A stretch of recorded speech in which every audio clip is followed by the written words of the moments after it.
보시겠습니다. 잠언서 3장. 잠언서 3장 27절에서 35절까지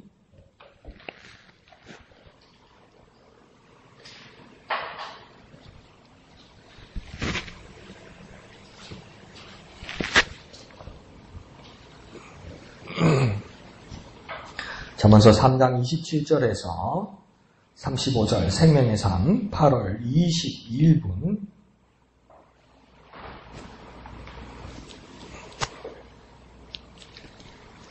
27절에서 35절 다 같이 한음성으로 읽겠습니다. 시작. 내 손이 선을 베풀 힘이 있거든 마땅히 받을 자에게 베풀기를 아끼지 말며 내게 있거든 이웃에게 이르기를 갔다가 다시 오라 내일 주겠노라 하지 말며 내 이웃이 내 곁에서 평안히 살거든 그를 해하려고 꾀하지 말며 사람이 내게 악을 행하지 아니하였거든 까닭없이 더불어 다투지 말며 포악한 자를 부러워하지 말며 그의 어떤 행위도 따르지 말라. 대저 패역한 자는 여호와께서 미워하시나 정직한 자에게는 그의 교통하심이 있으며 악인의 집에는 여호와의 저주가 있거니와 의인의 집에는 복이 있느니라. 진실로 그는 거만한 자를 비웃으시며 겸손한 자에게 은혜를 베푸시나니 지혜로운 자는 영광을 기업으로 받거니와 미련한 자의 영달함은 수치가 되느니라. 아멘. 그래서 오늘 잠언서를 우리가 계속 이제 보고 있는데 잠언의 주제는 지혜입니다. 그 지혜에 대해서 깨닫고 그리고 지혜를 통해서 우리가 어떻게 행하느냐 이것이 잠언서에서 흐르는 기본적인 주제고 그 흐름입니다. 그래서 지혜가 무엇인가 하는데 잠언서에서 그 많은 성경들을 할애하면서 30장이 넘게 잠언서가 그 할애를 하면서 지혜에 대해서 말하는데 그 30장을 넘게 읽고 나서 지혜가 무엇인가 이러면 뭔지를 몰라요. 그죠? 그러니까 지혜가 무엇이다가 쓰여 있지는 않아요. 잠언서에.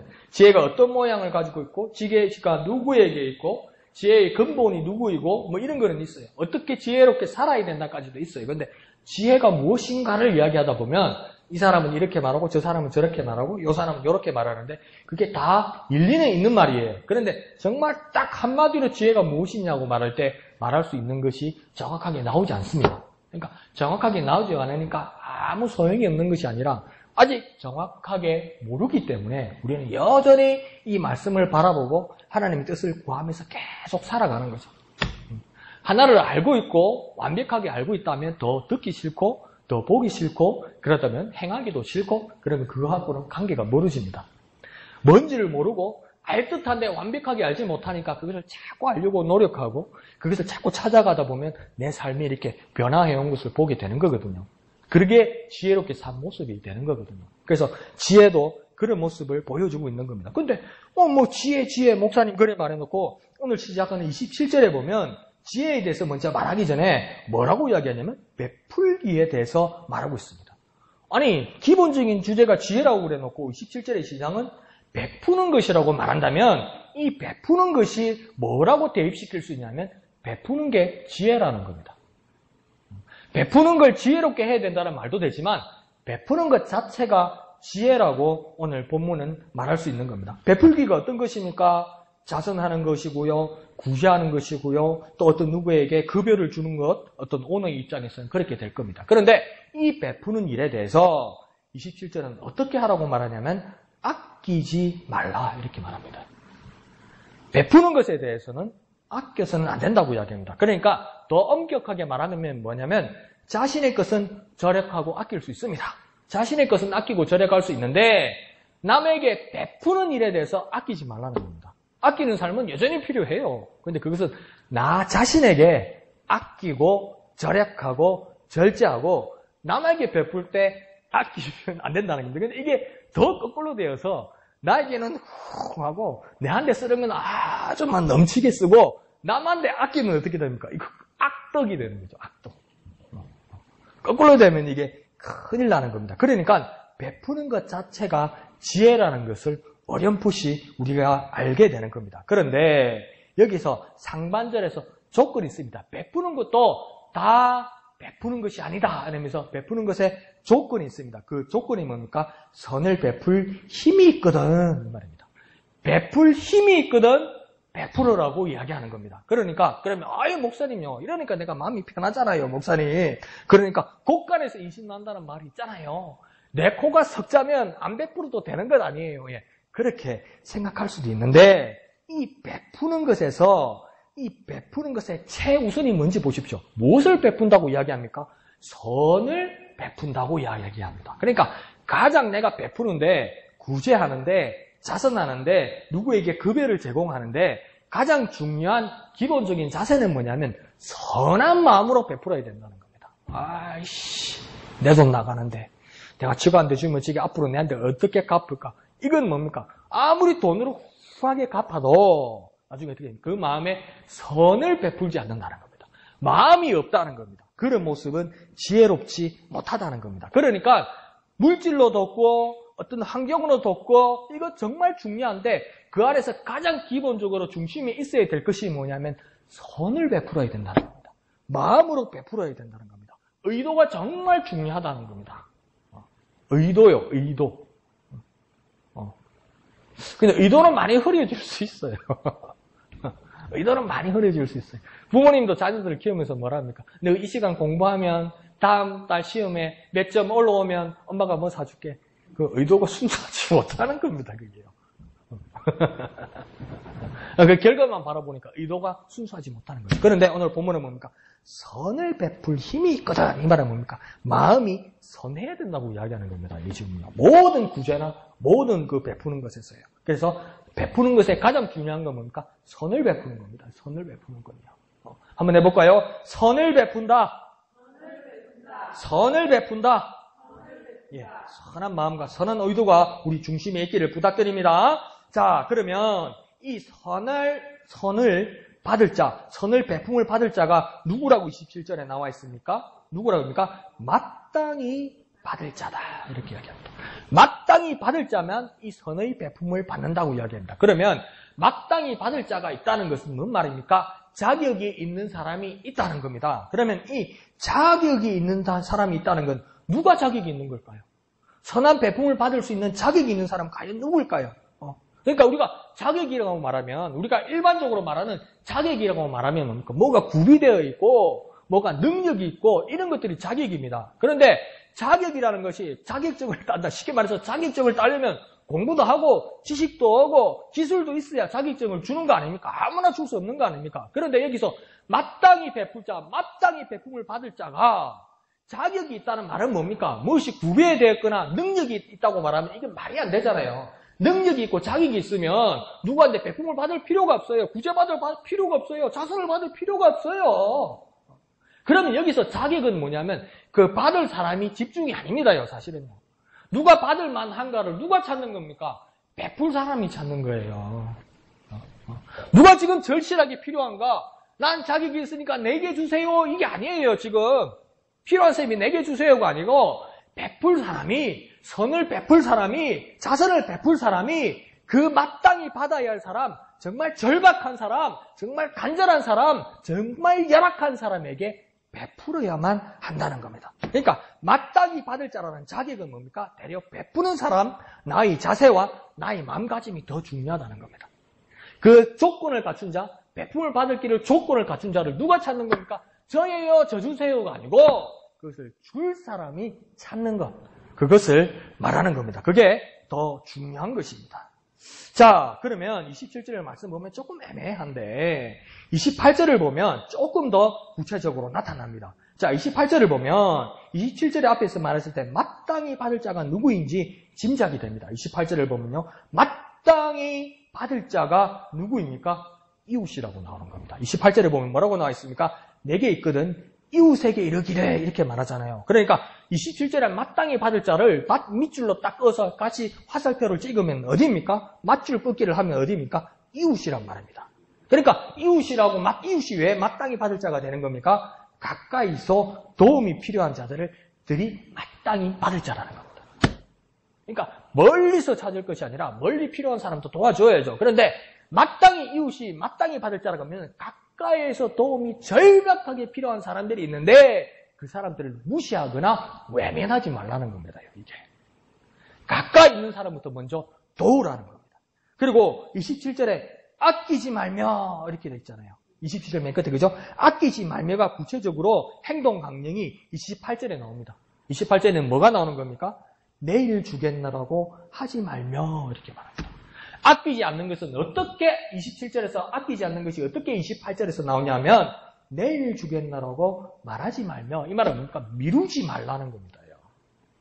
절박한 사람한테 미루면요 그건 고문이거든요. 이왕 줄 거 빨리 내주라는 거. 그래서 미루지 말라는 겁니다. 그러니까 이웃의 선을 베푸는 것은 평화하고 화목을 이루는 겁니다. 그래서 예수님께서도 뭐라고 말씀하셨습니까?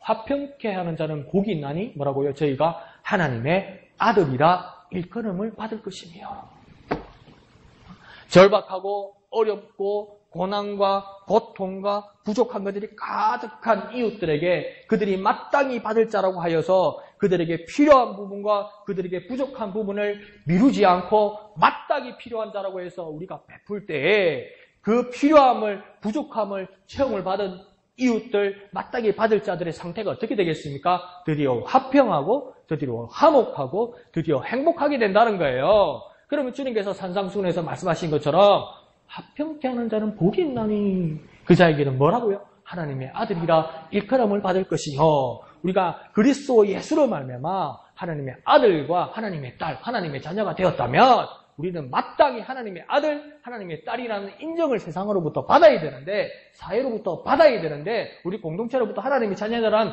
인정을 받아야 되는데 그 방법이 오늘 자문서와 산상수훈을 엮으면 뭘 해야 된다는 겁니까? 베풀어야 된다는 겁니다. 예수의 복음을 전하고 그게 맞아요. 근데 예수의 복음을 전하는 그 모습 중에 한 모습이 뭐냐면 베풀어야 된다는 겁니다. 그 베푸는 것이 자문서를 따라서 따라가면 지혜로운 자이고 그리고 오늘 주님의 복음을 따라서 말하면 뭡니까? 하나님의 자녀라고 일컬음을 받는다는 겁니다. 아, 난 하나님의 자녀야 이것뿐만 아니라요. 여기서 일컬음을 받는다는 겁니까? 내가 내보고 일컫는다는 겁니까? 아니요. 나를 보는 사람들이 나로부터 혜택을 받는 사람들이 아, 저 사람은 하나님의 자녀라고 말한다는 겁니다. 인정한다는 겁니다. 그 방법은 뭡니까? 베푼다는 거예요. 그래서 베풀어서 하나님의 인정을 받고 또한 이웃들의 인정을 받고 그런 분들이 되시기를 거룩하신 예수님의 이름으로 축원드립니다. 그러니까 이웃은요 마땅히 받을 자이고요. 미루지 말고 아끼지 말고 주어야 합니다. 이거 결단하고 행동하기가 쉽지는 않을 거예요. 그렇지만 이 말씀을 우리가 항상 생각합시다. 아끼지 말고 미루지 말고 우리의 가까운 자들에게 필요한 자들에게 우리 마음으로부터 선한 의도로부터 베풀기를 시작해야 됩니다. 그래 우리가 하나님의 자녀라는 일컬음을 받는 우리가 될 것입니다. 자, 29절로는 이웃과의 관계도 말합니다. 그러면서 뭐라고 이야기하냐면 이웃이 평안히 살거든. 내 이웃이 이 말이 29절에 내 이웃이 내 곁에서 평안히 살거든 이렇게 이야기하잖아요. 그죠? 그러니까 우리 이웃이 평안하고 화목하고 번영하는 것을 보거든. 그다음 뭐라고 합니까? 회하려고 깨하지 말라.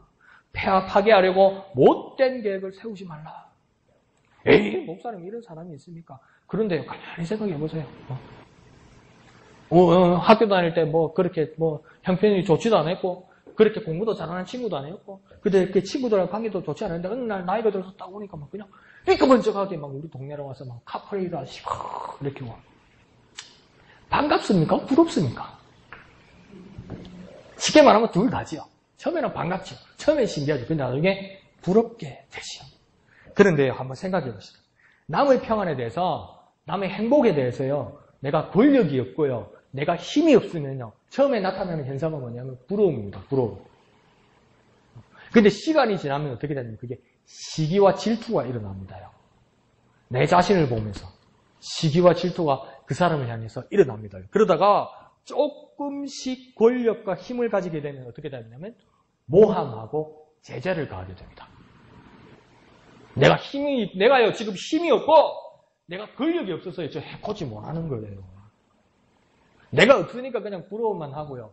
내 신세 한탄하고 시기하는 거예요. 그런데 내가 권력을 가지게 되면요. 해코지 합니다. 해코지. 네, 해코지 합니다. 그러다가 그게 더 나아가고 더 악해지면 어떻게 됩니까? 오늘 본문의 말씀처럼 해하게 됩니다. 파괴하고 부수려고 듭니다. 그리고 파괴하고 부수려고 들고 나서는 나중에 결국은 어떻게 합니까? 탈취하게 됩니다. 뺏어가려고 들어요. 권력이 있으면 그렇게 돼요. 근데 우리가 선한 이유는 뭡니까? 하나님 은혜입니다. 아니, 우리가 좀 없는 게 어떨 때는 하나님 은혜. 목사님 그런 말 하지 마세요. 근데요, 우리가 있으면요, 뺏어요. 있으면 뺏어요. 있으면요, 횡포 부려요. 전 세계 역사를 보십시오. 조금이라도 권력 가지고 있으면 난리가 납니다. 6.25 때 보세요. 아무런 완장 채웠습니까? 막 죽창 들고 난리 나잖아요. 그 정의감에 불타서 그러는 거 아니거든요. 조금이라도 권력을 가지고 있으면 남을 해하는 게 즐겁습니다.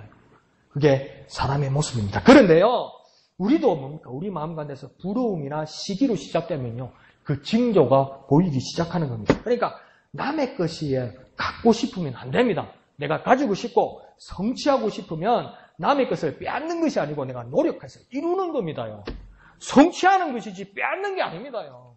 그리고 더 나쁜 건 뭡니까? 남이 잘못될 때 그 쾌감을 느끼는 거예요. 사람들에겐 심리적으로 그런 마음들이 있어요.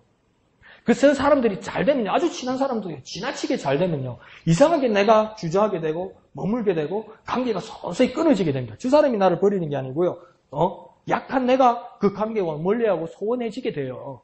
그런데 저 사람이 잘 되는 사람이 갑자기 몰락하고 부도가 나고 폭삭 무너지게 되면 뭡니까? 그 사람 찾아갑니다. 위로한다고 찾아갑니다. 그런데요, 정직하게 말하면 위로가 아닙니다. 쌤통이라서 가는 거예요. 말은요, 위로해요. 말은 위로해요. 말은 기도해줘요. 모양도 나타나요. 근데 그게 내 마음 한끼리 뭔가 시원해. 그게 뭡니까? 욥의 세 친구들의 모습입니다. 욥의 세 친구들, 엘리바스, 빌다, 소발, 이 세 사람이 일주일 동안 욥과 같이 울어줬어요. 그 다음 일주일이 지나자 어떡합니까? 신랄하게 물어뜯습니다. 그게요, 하나님을 향한 나름대로 의로움일 수도 있지 뭡니까? 친구를 힐난하면서 쾌감을 느끼는 겁니다. 그게 사람의 모습입니다. 모두의 모습입니다. 그러니까 내가 완장이 없는 게 은혜입니다. 에이, 목사님 그런 말씀하지 주십시오. 그럴 수도 있는데, 그러니까 이 모든 잘못의 출발점은 무엇입니까? 부러움과 시기로부터 점점 나쁘게 발전해 가더라는 겁니다. 그러니까요, 세상 말로 부러우면 지는 것이 아니고요, 더욱 오늘 본문을 통해서 바라보면요, 부러우면 악해지는 겁니다. 부러움을 가지면요, 악해지는 겁니다. 부러워하지 마십시오. 내가 가지고 싶으면요, 성취하려고 노력하시고 기도하시고 이루어 나가십시오. 남의 것이 잘못되거나 남의 것을 빼앗는 것을 가지고 쾌감을 느끼는 그 모습, 사람의 모습인데, 사람의 근본적인 모습인데, 기본적인 모습인데, 성품인데, 그거 이겨내야 됩니다. 그러지 말라고 지금 이야기하는 겁니다. 자, 30절은 더 무서운 일들이 발생합니다. 30절을 보면 사람이 내게 악을 행하지 아니하였거든 까닭 없이 더불어 다투지 말고. 그러니까 주위 사람이 나에게 아무 해코지 않았는데도 까닭 없이 이유 없이 그 사람과 시비 걸고 다투는 겁니다. 더 가까이 우리 삶으로 한번 적용해 볼까요? 그냥 짜증나고 그냥 싫어요. 저 사람이 그냥 싫어. 그냥 싫어. 저 사람이 나한테 뭘 한 거 아닌데 그냥 기분 나빠. 가까이 오는 게 싫어. 눈도 마주치기 싫어. 보기 싫어. 그런 일들 우리 정말 많잖아요. 우리의 삶 가운데 내 모습 가운데도 억수로 많잖아요. 그러니까 나중에 어떡합니까? 내가 조금만 만만해지고 내가 조금만 뭐가 막 그 외향적이 되고 내가 조금만 내 어떤 뭐 시간이나 내 심리적인 여유가 생기면 이제 공개적으로 뭐합니까? 나 건들지 마. 나 오늘 기분 안 좋아. 나 건들지 마. 이러거든요. 그게요, 정상이 아니라는 겁니다, 이게. 니 오늘 기분이 안 좋구나. 아니요. 30주는 그러면 안 된다는 겁니다. 근데 우리 그럴 때 많이 그러잖아요. 불키지수 오늘 높으니까, 오늘 일이 잘 안 풀렸으니까, 오늘 내 일질이 안 좋으니까, 건들지 마! 이러잖아요. 그게요, 심리적으로는, 과학적으로는, 의학적으로는 이해가 가는 거예요. 그런데, 오늘 본문은 뭐라고 하냐면, 그럼에도 불구하고 그러면 안 된다고 이야기하는 겁니다. 뭐라고 이야기합니까? 다투지 마라.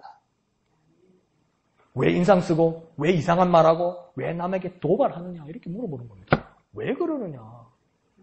너는 너 자신에 대해서 깊이 이해하고, 너는 너 자신에 대해서 깊이 동정하고, 너는 너 자신을 그렇게 사랑하는데, 저 사람은 왜 그렇게 무시하느냐는 겁니다. 네가 네 자신을 귀하게 여기는 것만큼 저 사람이 귀하지 않겠느냐는 겁니다. 저 사람도 자기 자신이 그렇게 귀하지 않겠느냐는 겁니다. 네가 네 자신이 귀하면 저 사람에게 왜 그러냐고 이야기하는 거예요. 여기서 30절의 결론은 뭡니까? 쉽게 말해볼까요? 그러지 말라는 겁니다. 왜 이유 없이 때리고, 왜 이유 없이 시비 걸고, 왜 이유 없이 사람 무시하고. 그러지 말라. 이치가 말이 맞지요, 그죠? 나를 사랑하면요. 따임도 그만큼 취한 겁니다. 하나님께서 오늘 본문을 통해 주신 우리의 지혜의 말씀입니다. 자, 31절은 또 뭐라고 이야기하냐면 포악한 자를 부러워도 따라도 하지 말라 이렇게 합니다. 이거 당연한 말 아닙니까? 나쁜 사람, 그런 사람을 따르지 말라. 그런 사람을 부러워하지 말라. 또 따라하지도 말라 이 말입니다. 그런데 이 말을 왜 이렇게 31절에서 당연한 말씀을 하냐면 우리 현실에서 한번 보십시오. 우리의 삶에서 보십시오. 현실에서 우리 모두가 그렇게 순종하지 않기 때문입니다.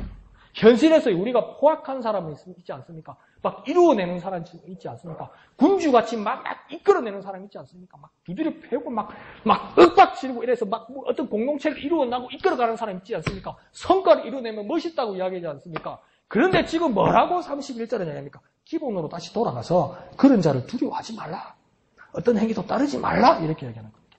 뭔가 대의가 있고 뭐가 성취를 위한 목표가 있으면 거칠고 나쁘고 카리스마를 가진 사람이 있어 그런 사람들을 멋있어하고 있지 않습니까? 그게 모든 사태, 오늘날 사회의 세태라고 생각했는데 이미 기원전부터 그 옛날부터 하나님은 이미 경고가 있고 그 세대도 그랬다는 겁니다. 오늘날 세대가 악하다는 게 아니에요. 오늘 세대만의 문제가 아니라는 거예요. 이 말씀을 바라보는 모든 세대들이 사회를 바라보고 그 세태를 바라보면 내나 그런 식으로 똑같이 그런 식이었다는 거예요. 포악한 자, 카리스마를 가지고 거칠고 막 두드려 잡고 이런 사람, 멋있는 사람, 이런 사람을 부러워하고 따라하고 위인진이 쓰여지고 전기가 쓰여지고 자서진이 쓰여지고 이것이 베스트셀러 되고 자손대대의 고전이 되고 이래 되면 안 된다는 겁니다. 이거요. 누구 이름 되면 또 인신 뭐지? 명예훼손 이런 거 될 것이 근데 그런 거 많잖아요. 우리나라도 막 새마을 운동하고 경제개발을 하면서 군인 출신들이 거기에서 이제 보스가 돼가지고 제대로 일 못하고 그러면 막 때리고, 그 지팡이는 머리를 때려가지고 인부들 머리가 다 터지고 그래가지고 이 거대한 경제개발을 이루었다. 아니라는 겁니다, 여기서. 부러워하지 말라. 따르지 말라. 내 말이 틀렸습니까? 그럼 손을 확 찢어버리든지, 지워버리든지. 아니라는 거예요. 우리가 너무나 잊고 살았던 거예요. 세상이 찌들어가지고 아니라고 하는 거예요. 몇 번이나 내가 반복해서 말씀하잖아요. 우리 애는 너무 착해서 큰일이다. 그렇게 말하는 입이요. 정말 큰일이요. 우리 애는 너무 착해서 세상을 어떻게 살아가고 있나 큰일이다. 그럼 나쁘게 살아라고요? 그럼 못되게 살아라고요? 그래서 뭐라도 이루라고요? 그렇게 말하는 입이요. 정말 큰일이요. 오늘 본문을 보면요. 기본으로 돌아가라는 겁니다. 착하게 살아라는 겁니다. 선하게 살아라는 겁니다. 포악하지 말라는 겁니다. 부러워하지도 말고 따르지도 말라는 겁니다. 그것이 하나님이 주신 지혜라고 이야기하는 겁니다. 우리는 지혜라고 하면 강교하고 교활하고 남 위에 올라서고 경쟁에서 수단과 방법을 가리지 말고 막 이루어내고 1등하고 이게 지혜라고 이야기하잖아요. 성경은 그거 아니라고 이야기해요. 제가요. 안수 집사님 가정에서 가게에서 내가 일한 적이 있어요. 어느 교회 그 일할 때. 근데 그 애들을 부모님이 아주 성경을 잘 가르쳐요, 자녀에게. 어떻게 가르치냐면 청소년인데 앞으로 사회에 나가기 전에 뭘 하냐면 자문서하고 전도서를 매번 한 바다씩 써서 엄마 아빠한테 검사를 받는 거예요. 그 얼마나 좋습니까, 그죠? 근데 매일 다른 거는 안 쓰고 자문서만 써. 나중에 가만 보니까 전도서만 써. 복음서도 안 쓰고 율법서도 안 쓰고 자문서만 써. 그 의도가 뭘까? 나중에 얘기 들으니까 잘 먹고 잘 살아야 된다는 거지, 내 새끼가. 내 새끼가 잘 먹고 잘 살기 위해서 자문서만 꾸준히 쓰면 잘 먹고 잘 살 수 있을까요? 내 영혼이 잘 된 것이 범사가 잘 되고 강건하리라는 것을 어디에서 말씀합니까? 자문서에서 말씀합니까? 전도서에서 말씀합니까? 요한서신에서 말하고 있잖아요. 정말 잘 되는 것, 영혼이 잘 되는 것. 그걸 자녀들에게 가르치지 않고 세상살이 지혜롭게 강교하게 살아가는 방법을 자문서에서 찾아보려고 하니 그게 됩니까? 갈등만 있고 어려움만 있는 거죠. 그렇게 하지 말라는 겁니다. 더 쉽게 말해볼까요? 부러워도 따르지도 말라. 세상의 방법에 부러워하지도 말고 따르지도 말라. 쳐다보지도 말라. 지금 그 말씀입니다요. 그 말씀으로 돌아가는 우리가 되기를 부탁드립니다. 그냥 안 따라가도 집에 가서 고민을 좀 해보십시오. 에이, 목사님이 정말 순진하네. 세상이 그런 것 아닌데. 그 말도 맞아요. 저도 고민이 되네요. 우리 목영의 교인들이 다 힘들게 살게 만들 수는 없잖아요. 근데 하나님 말씀은 또 그게 아니라고 이야기하잖아요. 그냥 고민을 좀 해보시고 결단을 해보십시오. 좋죠? 자, 그렇습니다. 자, 그러면 32절에서 35절까지는 계속 두 부류의 사람들을 이제 비교하면서 마무리 짓게 됩니다. 그래서 이쪽에 사람들이 있고 저쪽에 사람들이 있다. 이렇게 이야기하는 겁니다. 32절을 보면 첫 번째 두 부류의 사람들이 비교되는데 패역한 자와 정직한 자가 비교됩니다. 그래서 패역한 자는 어떤 자냐고 생각할 수 있냐면 왜곡하고 굽게 하고 삐뚤어진 사람, 이런 사람들을 패역한 자라고 이야기하는 겁니다. 그러니까 사실에 대해서 비틀고 비관적이고 삐뚤어지고 왜곡하는 이런 사람들에 대해서 32절은 뭐라고 이야기하냐면 여호와께서 미워하신다 이렇게 이야기합니다. 내 성격이 좀 그래요, 목사님. 내 성격이 좀 삐딱하고요, 좀 비판적이고요, 좀 부정적이고요. 내가 태어나길 그래 태어났어요. 야, 그러면 저는 존중해드리고 싶은데 인간적으로는 존중해드리고 싶어요. 그런데 오늘 본문은 뭐라고 이야기하냐면 가장 결정적으로 여호와께서 미워하신다고 이야기해요. 태어나기를 그래 태어난 게 아니고 천성이 기질이 그런 게 아니고요. 그렇게 되어 먹어버리면 가장 큰 문제로 뭐가 걸려버리냐면 하나님께서 미워하신다고 이야기해요. 우리 어릴 때를 한번 추억해 보십시오. 엄마 없으면 큰일 나고 아빠 없으면 큰일 나는데 엄마 아빠가 세상에 나는 엄마 아빠밖에 없다고 생각하던 어린 시절에 엄마 아빠가 날 미워한다고 하면 생각해 보세요. 그거보다 세상에 더 막막한 거 없습니다. 그만큼 더 지옥은 없습니다. 근데 우리가 하나님을 아버지로 모시는데 그 하나님께서 부정적이고 왜곡하고 폐역적인 사람들의 삶에 대해서 하나님께서 미워하신다고 이야기하잖아요. 그러면 우리 천성이 우리가 타고난 것이 폐역하고 왜곡하고 삐뚤어진 것을 가지고 있더라도 하나님의 미워함을 받지 않기 위해서는 어떻게 해야 됩니까? 이 폐역함을 버려야 됩니다. 어떻게 노력하거나 어떤 의지를 가지거나 어떤 열정을 가지거나 어떤 애타는 마음을 가지고서라도 우리가 억지로라도 이 폐역함을 버려내야 돼요. 자, 그리고는 또 뭐라고 하냐면 정직한 자에 대해서 말합니다. 정직한 자는 말 그대로 뭡니까? 옳고 바른 사람을 말합니다. 그런 옳고 바른 사람, 정직한 사람에게는 하나님의 미워하심이 아니라 무엇이 있다고 합니까? 교통하심이 있다. 하나님의 교통하심이 있다는 무엇입니까? 하나님이 그 사람과 교제하시고 동행하시고 함께 하신다는 겁니다. 교제하시고 동행하시고 함께 하는 우리 어린 시절로 다시 추억해 봅시다. 엄마 아빠 손을 잡고 갈 때 그런 거 제 손도 많이 보는데 나도 그랬겠지 이러면서 웃는데 계단을 올라가거나 차에서 내리거나 어린 꼬마들 3-4살 되는 꼬마들 있잖아요. 엄마 손을 잡고 가다가 보면 이게 엄마 다리 길이하고 애 다리 길이가 다르잖아요. 그러면 애들이 스텝을 잘못 잡아가지고 정일에 넘어가잖아요. 그래서 걔들 넘어갑니까? 안 넘어가죠. 왜? 엄마가 손을 잡고 있으니까 애가 시청하면 어떡합니까? 엄마가 이리 잡으니까 애가 지리 끌려도 넘어지질 않잖아요. 그러니까 정직한 자에게 여호와께서 교통하신다는 건 뭡니까? 내가 돌부에 걸려질 수도 있고, 내가 인생을 살다가 스텝을 잘못 밟을 수도 있고, 내가 넘어질 만한 일들은 여전히, 돌발 사고는 여전히 있는데, 하나님께서 나와 교통하시고, 함께 하시고, 내 손을 잡고 있기 때문에 나는 넘어지지 않는다는 겁니다. 정직한 자에게 그런 축복이 있다는 겁니다. 이거 천양지차입니다. 배역함과 정직함은요, 완전 극과 극의 모습입니다. 무엇을 결정하시겠습니까? 어떻게 결단하시겠습니까? 여러분이 결단하시기를 바랍니다. 자, 33절은 두 부류의 사람이 또 비교되는데 악인의 집과 의인의 집이 비교되고 있습니다. 그러니까 여기서 자세히 볼 거면 악인과 의인으로 비교할 수도 있는데 더 중요한 말은 뭐냐? 중요하기보다는 새로운 말이 뭐냐면 여기는 개인이 아니라 집이 나옵니다. 악인의 집, 의인의 집 이렇게 나옵니다. 집이라고 말하는 건 어떤 것이겠습니까? 가족, 가문, 이 전체를 말하는 겁니다. 우리 가족 전체를 말하는 겁니다. 그러니까 전체의 공동체가 영향을 미치는 일에 대해서 말하는 겁니다. 그러면 악인이란 집 울타리 안에 들어있는 것이 있다는 거예요. 악인의 집이라는 것은, 가족이라는 것은 울타리를 이야기하는 거잖아요. 한 공동체를 이야기하는 거잖아요. 집이라고 이야기하는데 한번 더 쉽게 한번 이야기해봅시다. 악인의 집이라는 그릇이 있다고 싶다. 빈 그릇이 있어요. 그릇은 뭘 해야 됩니까? 무엇이라도 담아야 하는 겁니다. 근데 악인의 집이라는 그 그릇에는 뭐가 담겨 있다고 이야기합니까? 여호와의 저주가 담겨 있다는 겁니다.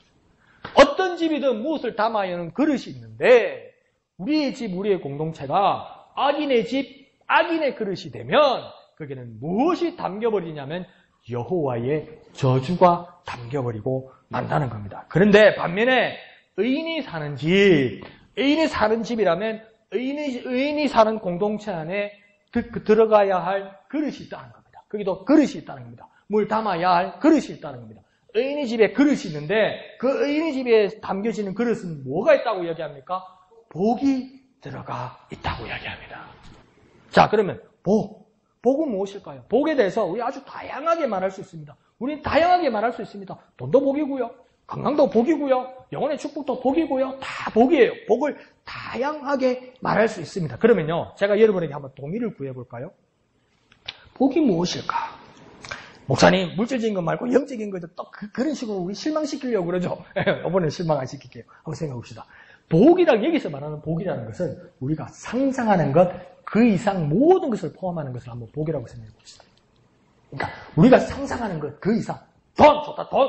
돈이 100원이 필요하면 100원 이상의 이상을 주시는 거. 그게 복이라는 거예요.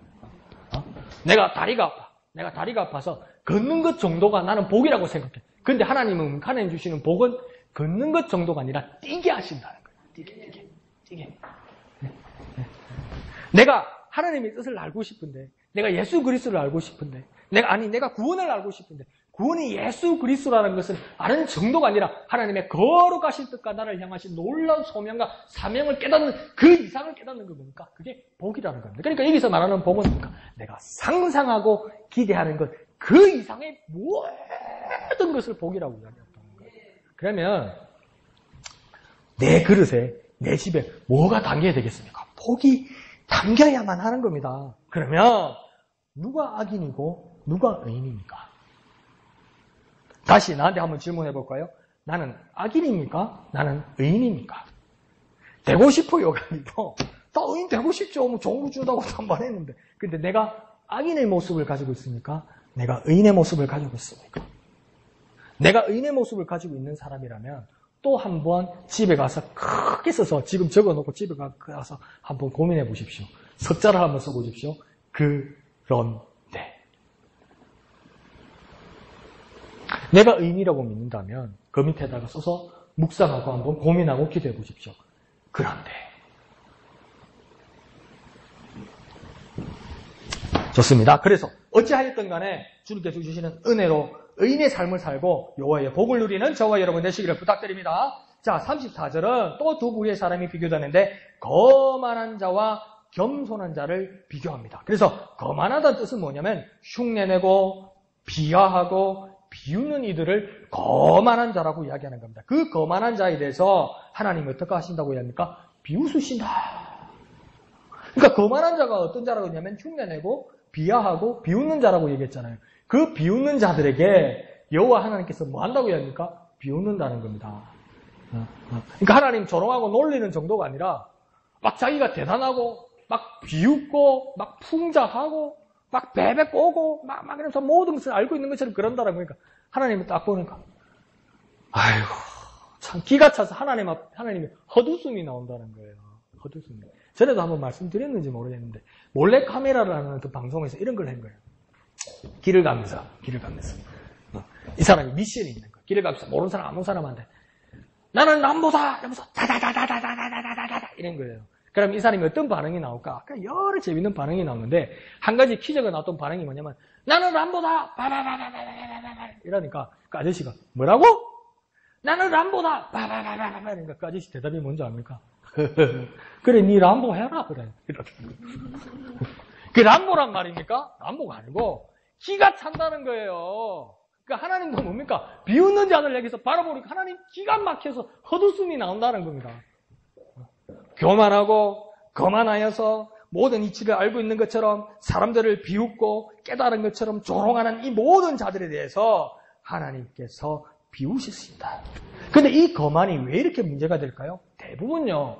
사람들이 하나님의 말씀이 없는 하나님이 없는 자기 세계에 빠져서 지혜를 찾았다고 생각하기 때문에 거만해지는 겁니다. 심지어 하나님의 말씀을 가지고 지혜롭다고 자기 자신을 말하고 있는데 하나님의 말씀을 왜곡해서 자기 자신이 지혜로운 것처럼 생각하기 때문에 거만해지는 겁니다. 나는 다른 사람은 모르는데 나는 이 진리를 찾았다고 뭡니까? 그 자랑하는 것이 넘어서 너무 자부심이 가득 차서 자기 세계에 빠져버리면 하나님의 이름을 빙자해서 뭡니까? 거만해진다는 겁니다. 그러면 반면에 어떤 자들이 있다고 합니까? 겸손한 자에게는 무엇을 베푼다고 이야기합니까? 하나님이 은혜를 베푸신다. 자, 이게 거만한 자고 왜 그렇게 커다란 차이가 나냐면 겸손은 기본적으로 무엇입니까? 자기 자신을 낮추는 자입니다. 자기 자신을 왜 낮춥니까? 자기보다 더 높은 위치가 있고 자기보다 더 높은 자가 있다는 것을 기본적으로 인정하는 사람이 겸손한 자입니다. 근데 겸손한 자에게 왜 하나님의 은혜가 임하냐면요. 자, 보세요. 거만한 자는 내 위에 아무도 없어요. 내가 다 할 수 있어요. 내가 다 알고 있어요. 그러니까 내가 먹고 사는 것, 내가 행하는 것, 앞으로 남극의 모든 일들, 내가 계획하는 일들, 거만한 자는 뭐 어떻게 해야 됩니까? 자기가 다 해결해야 돼요. 자기 위에 아무도 없으니까. 자기 위에 아무도 없으니까. 자기가 다 해결해야 돼요. 근데 겸손한 자는 뭡니까? 나보다 높은 이가 있고 나보다 높은 자리가 있다고 이야기하면 그 낮은 자리에서 행하면 어떡합니까? 내가 해야 할 일들, 내가 어려운 일들, 내가 난국들, 나의 모든 계획들에 대해서 높은 자에게 보고한다는 거예요. 높은 자에게 도움을 요청한다는 거예요. 도움을 요청하니까 높은 곳에 계신 하나님께서 겸손하고 낮은 자리에 있는 사람이니까 은혜를 내려주신다는 거 아니에요. 그러니까 은혜 받으려면 어떻게 됩니까? 겸손해야 됩니다. 근데 겸손하는 것을 그림을 한번 잘 그려보세요. 거만한 사람은 이렇게 보는 거예요. 거만한 사람. 눈을 잘 보세요. 자, 제 눈을 잘 보세요.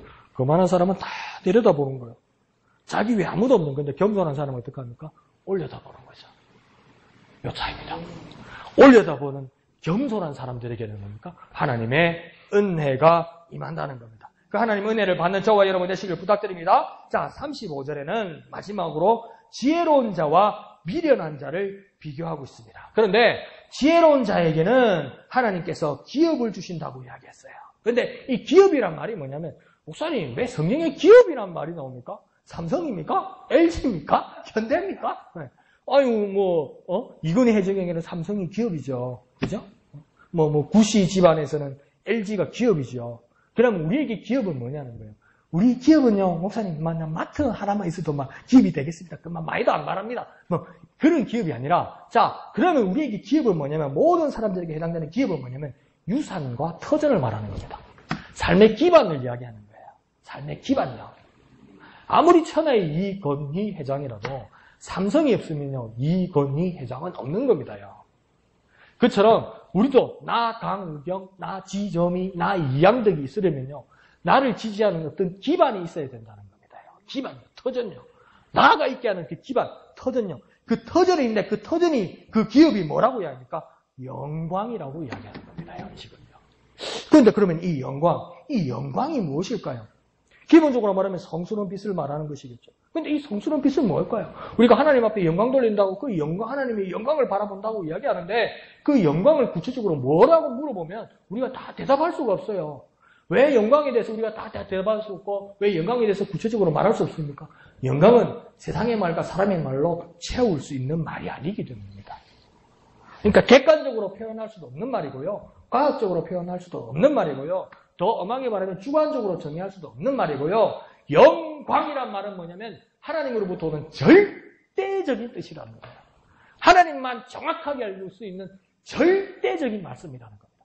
절대적인 것이 영광이라면 사람에게는 어떻게 일어나는 것이겠습니까? 절대적인 영광이란 말을 우리가 이해할 수 있습니까? 이해할 수가 없지요. 그러면 사람에게 오는 영광은 어떤 것이겠습니까? 신비로운 영광이 되는 겁니다. 있는 것, 경험하는 것, 분명히 하나님이 주시는 영광인데 거기에 대해서 구체적으로 정의할 수 없지만 절대적인 하나님께서 주시는 영광이 우리가 느끼는 것은 아주 신비롭게 느낀다는 겁니다. 그것을 우리의 터전으로 주신다. 자, 세상은 지금 이 세상에 살고 있는 우리도 이 영광에 대해서 구체적으로 알지 못합니다. 그러나 하나님이 주시는 그 신비가 우리의 영광입니다. 그런데 이 영광을 우리에게 기업이 된다면 이루 말할 수 없는 영광이라는 것입니다. 이게 무슨 말이야? 하나님이 이 놀라운 신비로운 영광이 우리의 기업, 우리의 기반, 우리의 삶의 터전이 된다면 이보다 더한 영광이 어딨냐는 겁니다. 인생에서. 영광을 그래 쓰면 되겠네. 하나님의 영광이 내 삶의 기반이 되니까 영광입니다. 영광을 그런 식으로도 쓰는구나. 그런 영광이라는 이렇게 신비로운 영광이라는 겁니다. 누구에게요? 지혜로운 자가 그러하다는 겁니다. 반면 미련한 자도 무엇이 있다고 이야기합니까? 영달이 있다고 이야기합니다. 이 영달은 뭐냐면요, 높은 지위와 존귀함을 받는다는 겁니다. 그러니까 미련한 자도요, 높은 지위를 가질 수도 있고요. 존경을 받는다는 겁니다. 세상을 봐도 그렇잖아요. 내가 특징인을 말하는 게 아니고 저와 여러분이 인생을 살아면서 저보다 연세가 많으신 분이잖아요. 그럼 저보다 투표 더 많이 하셨을 거 아니에요. 제가 짧은 인생을 살면서도 투표하면서 내가 누구를 잘못 찍어가지고 저렇게 미련하고 저렇게 멍청하고 저렇게 나쁜 걸 내가 찍어가지고 저게 나라 월급 받고 저게 영광을 누리는 거 보면 내가 진짜 막 내 가슴을 치는 때가 있다고요. 여러분은 매번 정확하게 찍었는지 모르겠지만 혹시 실망하는 사람도 있잖아요. 그죠? 그런데 뭡니까? 내가 찍어주고 다수가 찍어주는데 이 사람은 진짜 스마트한 사람이 아니고 이 사람은 지혜 있는 사람이 아니야. 근데 그 자리에 앉았어요. 그러면 그 국회의원을 앉았든지 시장을 앉았든지 어떤 고위직 공무원 자리에 앉았든지 앉은 거 아니에요. 미련한 사람임에도 불구하고 표를 많이 받아서 그럼 그 사람은 영달을 임한 겁니까? 안 받은 겁니까? 영달을 받은 거죠. 그러니까 미련한 사람도 영달을 가집니다. 미련한 사람도 높은 지위를 가집니다. 미련한 사람도 존귀함을 가집니다. 그런데요, 35절 마지막에 그 결국이 뭐가 된다고 이야기합니까? 그 영달함이 있을지라도 수치가 된다는 겁니다. 부끄러움이 된다는 겁니다. 망가지게 된다는 겁니다. 순간에 영달이 있을지 몰라도 결국은 망가지고 부끄러움을 당하고 수치를 당하게 된다는 겁니다. 그러니까 순간의 영달과 순간의 부귀와 순간의 명예에 우리는 현혹돼서는 안 된다는 겁니다. 순간을 이겨내라는 겁니다요. 하나님의 자녀들은 지혜로운 자는 순간을 이겨내라는 겁니다요. 더 쉽게 한번 말해볼까요? 멀리 보라는 겁니다요. 영원을 보라는 겁니다요. 멀리 바라보고 영혼을 바라보는 지혜로운 자가 되어서 우리의 삶의 기반이 하나님의 영광이 되라는 겁니다요. 지혜로운 자가 되려면 영혼을 바라보아야 된다는 겁니다. 그래야 주님이 주시는 영광이 우리의 기업이 되는 겁니다요. 한번 더 쉽게 말해볼까요? 멀리 보자. 영혼을 보자. 이렇게 보면 되는 거예요. 그럼 우리는 미련을 떨쳐버릴 수 있습니다. 우리의 미련함을 떨쳐버릴 수 있습니다. 내 앞에요, 사탕이 와요. 내 앞에 꿀단지가 놓여요. 근데 그게 잘못 먹으면요, 독이 되고요. 잘못 먹으면 병이 되더라는 거죠. 입에 달아요, 분명히요. 근데 금방 먹고 금방 죽지 않아요. 꿀 먹고 금방 죽지 않아요. 사탕 먹고 금방 죽지 않아요. 서서히 죽어갈 수 있다는 겁니다. 서서히 건강을 해칠 수 있다는 겁니다. 그게 뭡니까? 미련한 자의 영달이 되는 거죠. 앞을 바라보지 마시고 멀리 바라보고 영혼을 바라봐야 됩니다. 한번 해볼까요? 멀리 보자. 영혼을 보자. 멀리 보자. 영혼을 보자. 열받고 급하고 바쁠 때 한 번씩 이렇게 나를 다스려 보십시오. 멀리 보자. 영혼을 보자. 멀리 보자. 영혼을 보자. 그래서 주님의 영광을 삶의 기반으로 삼는 저와 여러분 되시기를 부탁드립니다. 그래서 32절에서 35절까지 보면 어떻게 살아야 할지가 하나하나 나옵니다. 정직하게, 의롭게, 겸손하게, 지혜롭게 살아라는 겁니다. 한 번 더 정리해 드릴까요? 정직하게, 의롭게, 겸손하게, 지혜롭게. 한번 저하고 따라해 보시겠어요? 정직하게, 의롭게, 겸손하게, 지혜롭게. 한 번 더 합니다. 정직하게, 의롭게, 겸손하게, 지혜롭게. 그렇게 사셔서 하나님의 영광이 우리 삶의 기반이 되시고 기업이 되시는 저와 여러분 되시기를 거룩하신 예수님의 이름으로 축원드립니다. 이 시간 기도하겠습니다. 주님의 뜻을 따라 정직하게 또한 우리 모든 사람들이 하나님의 영광이 우리의 기반이 되는 지혜로운 삶을 살 수 있도록 주님 역사하여 주시옵소서. 주님의 이름 크게 한번 부르고 다 같이 기도합니다. 주여! 거룩하신 아버지 하나님, 우리의 삶이 지혜로운 삶이 될 수 있도록 주님 도와주시옵소서. 정직하게, 의롭게, 겸손하게, 지혜롭게 살아가는 우리가 되게 하여 주옵소서. 살다 보면 이렇게 살면 안 되는데 그런 생각이 들지라도 하나님 우리에게 선언해 주신 말씀대로 정직하게, 의롭게, 겸손하게, 지혜롭게 살아서 하나님의 영광이 우리의 삶의 기반이 될 수 있도록, 삶의 터전이 될 수 있도록, 우리의 영원하신 기업이 될 수 있도록 주님 역사하여 주옵소서. 정직하게, 의롭게, 겸손하게, 지혜롭게 살아가는 우리가 되게 은혜 베풀어 주시옵소서. 거룩하신 하나님 아버지, 은혜를 감사합니다. 하나님의 뜻을 따라 지혜롭게 살아가는 우리가 되게 하여 주옵소서. 세상을 살아가다 보면 하나님 말씀 이대로 살면 안 되는데, 이렇게 살면 큰일 나는데, 큰 손해보는데, 낭패당하는데, 이런 생각이 들 때도 있고, 이런 합리적인 마음이 들 때도 있는 것이 하나님 우리의 삶입니다. 하나님 그럼에도 불구하고 우리는 멀리 바라보게 하시고, 영원을 바라보게 하여 주옵소서. 우리의 영원하신 기업, 기박, 터전이 하나님의 영광임을 깨달아 지혜로운 삶을 살아가게 역사하여 주시옵소서. 정직하게, 의롭게, 겸손하게, 지혜롭게 살아가는 우리가 되게 은혜 베풀어 주시옵소서. 모든 것을 감사드리며 거룩하신 예수님의 이름으로 간절히 기도하옵나이다. 아멘. 하늘에 계신 우리 아버지, 아버지의 이름을 거룩하게 하시며 아버지의 나라가 오게 하시며 아버지의 뜻이 하늘에서와 같이 땅에서도 이루어지게 하소서. 오늘 우리에게 일용할 양식을 주시고 우리가 우리에게 잘못한 사람을 용서하여 준 것 같이 우리 죄를 용서하여 주시고 우리를 시험에 빠지지 않게 하시고 악에서 구하소서. 나라와 권능과 영광이 영원히 아버지의 것입니다. 아멘. 주님 감사합니다. 정직하게, 의롭게, 겸손하게, 지혜롭게 살아가는 우리가 될 수 있도록 하나님의 영광이 우리의 삶의 영원한 기반과 터전과 기업이 됨을 깨달아 지혜롭게 살아가는 우리가 될 수 있도록 주님 역사하여 주옵소서. 주님 인도하여 주옵소서. 주여 도와주시옵소서.